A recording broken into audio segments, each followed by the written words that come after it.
Come, come, let's hear the moral story. Come, come, let's hear the moral story.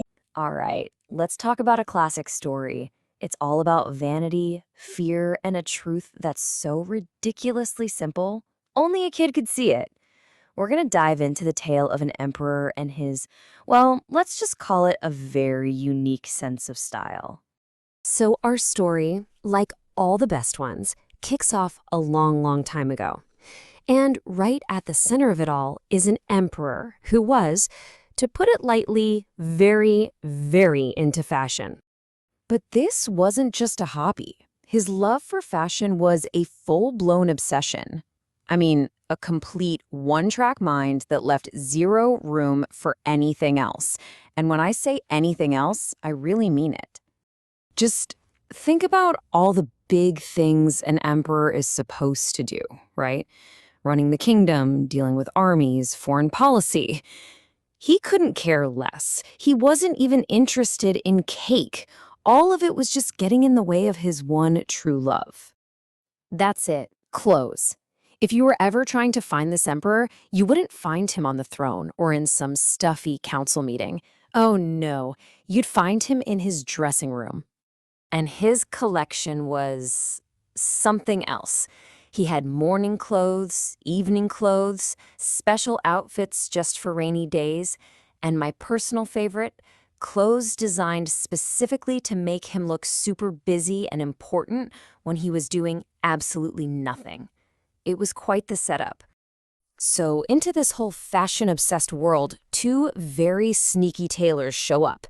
They immediately see an opportunity, and they give the emperor an offer that was, let's be honest, way too good to be true. They told him they could create the most magical cloth in the entire world. And here is the absolute genius part of their whole scam. They lean in and whisper to the emperor that this special cloth has this unique quality. It's totally invisible to anyone who is a fool or just really, really bad at their job.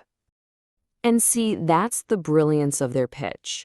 The emperor didn't just hear new outfit. No, he heard new tool, a way to instantly root out anyone in his kingdom who was incompetent. He was completely sold. Hook, line, and sinker. The quote-unquote magical weaving process was actually pretty simple. Step 1, you set up some empty looms. Step 2, you pretend to be working really, really hard. And step 3, you get paid a boatload of money for making, well, nothing. Of course, the emperor is dying to see how things are going. So he sends his most trusted minister to go check on the cloth. And this, my friends, is where the lie starts to get a life of its own.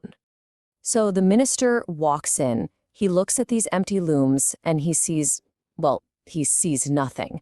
But he doesn't panic because the cloth isn't there. He panics because he thinks this means he must be a fool. And you know, he likes his job, he likes his fancy title, he likes getting paid. So what does he do? He pretends. And he doesn't just say, "Oh, that's pretty nice." No, he goes all in. "Magnificent," he shouts, praising the beautiful, totally non-existent colors. And from there, the lie just snowballs. Pretty soon, everyone in the whole kingdom wants to come see it. And every single one of them sees nothing. But one after another, terrified of being called out as a fool, they all start singing the same tune.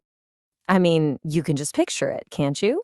All these serious-looking people nodding their heads, pointing at thin air, and talking about the intricate imaginary patterns.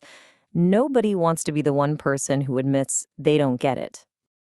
So finally, the big day is here. The emperor is all set for his grand parade to show off his amazing new clothes. The tailors make a big show of dressing him, the trumpets start blaring, and the crowds are lining the streets just buzzing with excitement. The emperor steps out, marching as proud as can be. So what do you think that massive crowd saw? What did all those people who'd heard so much about this incredible cloth actually see with their own two eyes? They saw their emperor in all his glory, strolling right down the middle of the street wearing absolutely nothing at all. But just like that minister, every single person in the crowd started cheering for the magnificent clothes they couldn't see. So elegant, such amazing style. The lie had become this giant public performance. And then, a single voice just cuts right through all that noise. It wasn't a minister or a general, it was a little kid. A kid who hadn't learned yet to be afraid of looking silly. And he just says what's plainly obviously true. Okay, so this is where the fairy tale turns into a really powerful lesson about, well, about us. The story is funny for sure, but the reason it sticks with us is because it's about something we've all felt, that fear of speaking the truth when nobody else is. This right here breaks down the whole problem perfectly. In private, every single person was thinking, he's naked and, oh no, I must be an idiot.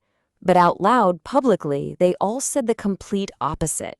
That huge gap between what we really think and what we say out loud, that's the whole story. You know, this whole phenomenon actually has a name. It's called pluralistic ignorance. It's this weird situation where most people in a group secretly disagree with something, but they all go along with it because they mistakenly think that everyone else agrees.